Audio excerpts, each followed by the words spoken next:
F4. We have a handout from the downtown DBIA. It's represented by DBIA? Right. From Aaron, the president of DBIA, and Councillor Sampson, you would like to pull up for discussion? Yeah, please. Thank you very much, Your Worship. And I know a number of my colleagues, if not all of us, I believe, have communicated with businesses downtown following the explosion that took place earlier this week. And yeah, I had a chance to go down and visit with several businesses and speak with downtown Prince George, and they were my conversations with Colleen, the staff person, and subsequently her conversations with Owen, the president, had them asking, is there an opportunity for the city and the DBIA downtown Prince George to work together in some sort of support? And I know, speaking with the owners of these businesses and just how dire the situation is for them, having to close for several days, and the major expenses that come from this. Just some stats on this. I talked to some of them, and the repairs could cost anywhere between $500 to $5,000. There's about 16 businesses that have been impacted in some ways. Some with multiple broken windows and doors. Some of them just with the aluminum flashing from the windows blowing off. There's surveillance footage of pretty much all of these instances as well. Even some garage doors of a parking garage at one of the buildings was adjusted from the blast. So there's been a great deal of hardship from the business community in the downtown as well, and just looking for ways that we could potentially work together with them to provide some one-time emergency relief in the area. One of the opportunities that I thought was potentially possible in talking to Colleen and, coming from her letter here was potentially they have a broken windows and doors grant that they often run anyways with vandalism in the downtown, but that funding is very specific to vandalism, and it has a limited budget. And some of these businesses may have already tapped out their total budget allowed under that program, and so this would provide relief for some of these businesses that had this issue. So something that I'd be interested in exploring would be having staff return with a report to council and executing a partnership with downtown Prince George to provide one-time relief. Obviously, we're not going to be able to cover the full costs of all of these damages, but if we can provide some sort of aid to the downtown businesses in a show of support, I think that would be the ideal situation.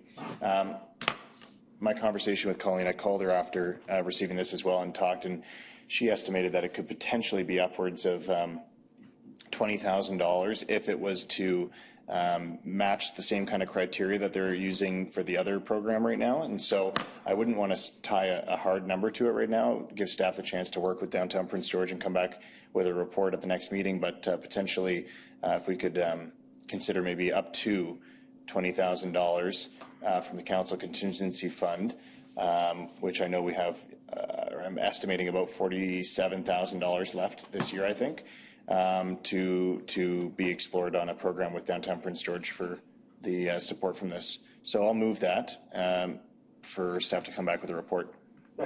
Second.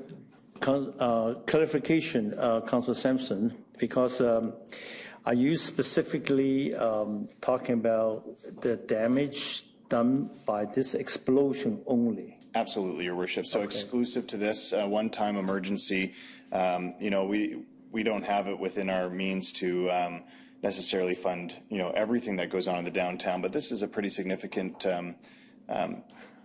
issue in our community that took place, and if we can provide some support through the council contingency, I think that's a great opportunity to work with our downtown community. Absolutely. So this is administration just for this explosion only. Thank you. Thanks. So in that case, I don't have to declare conflict. You see, I have to leave the room. Councillor Frizzell. Thank you, Mayor Yu, and thanks for the initiative on this one, Councillor Sampson. Through to administration and perhaps Mayor Yu as well. I know that Northern Trust offers a facade program. Would this motion cover looking into other options for funding support?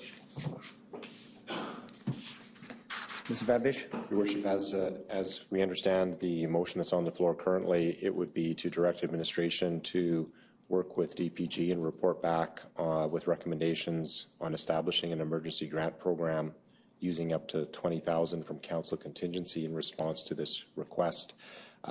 If there is interest in administration looking at other sources of funding as part of this report back, then certainly we can do that. But that's not part of the resolution or the motion on the floor as it stands. Directly associated with the recent explosion. Yes, direct to reimburse businesses for damages done by this explosion. Yeah, thank you. Councillor Skeekan. Through the mover then, Thank you. mover and seconder then, would you be open to expanding that so that we can look for additional sources? Yeah, absolutely. I don't remember. Ready, Do you amendment? second it? Thank you. Councillor Skeekan. Thank you. I will support this, and we have the latitude as far as the council contingency to basically spend it as we want, correct? Yes, Your Worship. Now, part of the report back, we'd look at different models to ensure we're in compliance with legislation and current service agreements. There's similar programs with DPG around facade improvement. Right. So it may, we certainly don't want to overcomplicate it, but it may involve a new agreement with DPG to ensure we're in compliance, as I said, with legislation and the service agreements. Great, thanks. And what I'm thinking of, and I know we have some of the 399 members in here, and it wouldn't fit within this motion, but, and I know there's a number of fundraising things going on for the injured employees. So within the city, external to the city, so would council have the ability to use part of that contingency to help with the GoFundMe campaign as a separate issue here? Because we're going to be looking at downtown businesses, and I'm just wondering as far as the, we'll deal with the one motion. We'll deal sure. with the one motion Yep, first, for yes. sure. Thank you. Councillor Ramsey.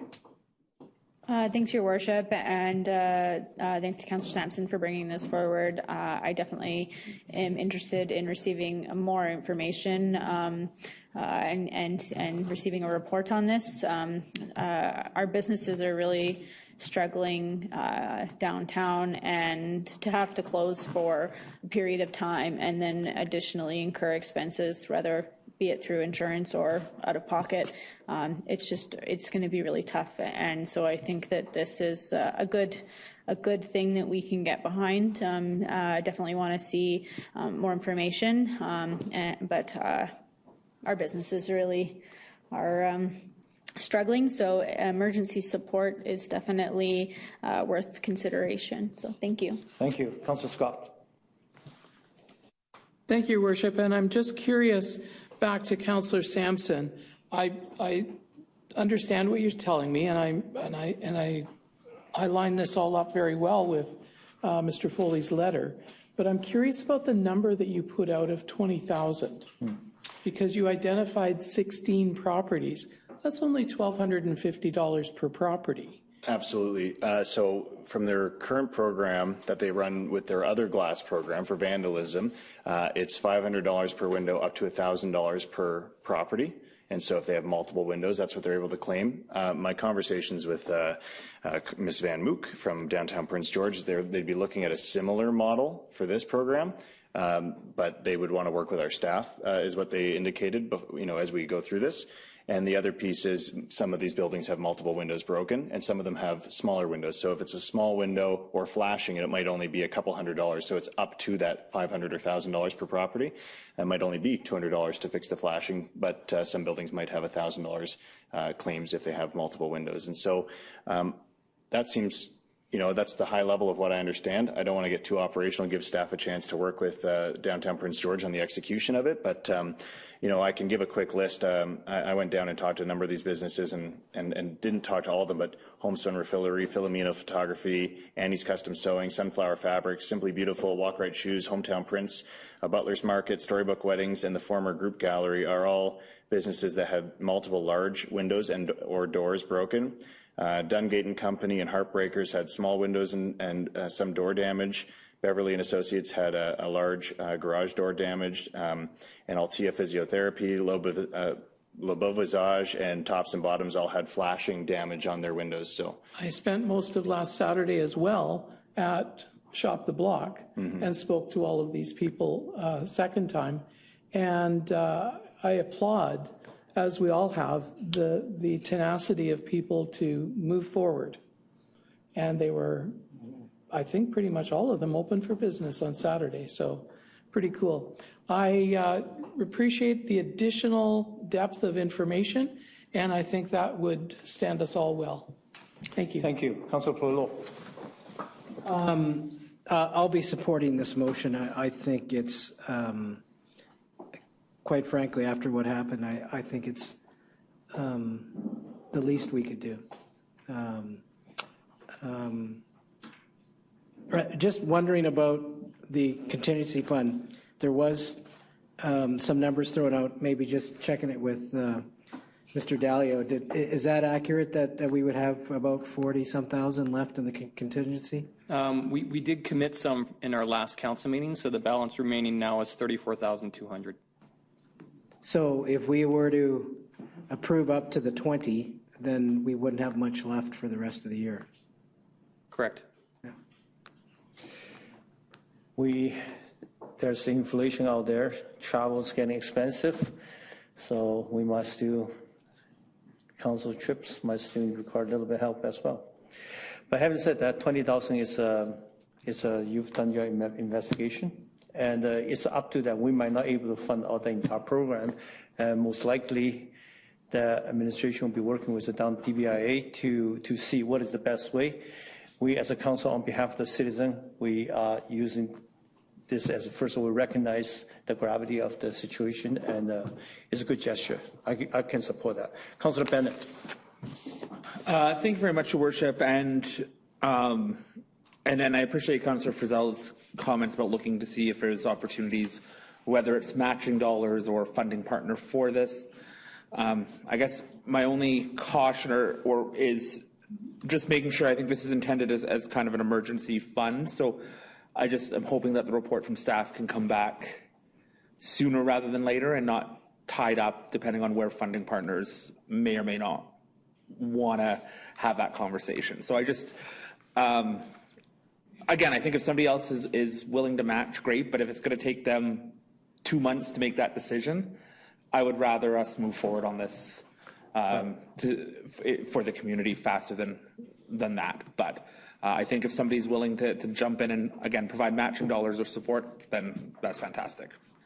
Thank you. You want to amend the? No, I think as the motion is. Yes, it is. Okay, calls to the question. All in favor? Opposed? Carried. Just quick. Sorry, Your Worship, just to mention about the fundraiser and contingency, Councillor Scott reminded me that there's different fundraisers going on for that employee, and I'm just going to keep an eye on that and see how those totals are running, and we still have the auction down the road if we wanted to top that up. So thank you. Thank you. We are it's almost 7 o'clock. Wow, the timing is incredible. I'm getting good at this. So public hearing. Thank you. G. Your Worship, move receipt of the remainder of the correspondence. Thank you. Second, F1 to F4. All in favor? Opposed? Carried.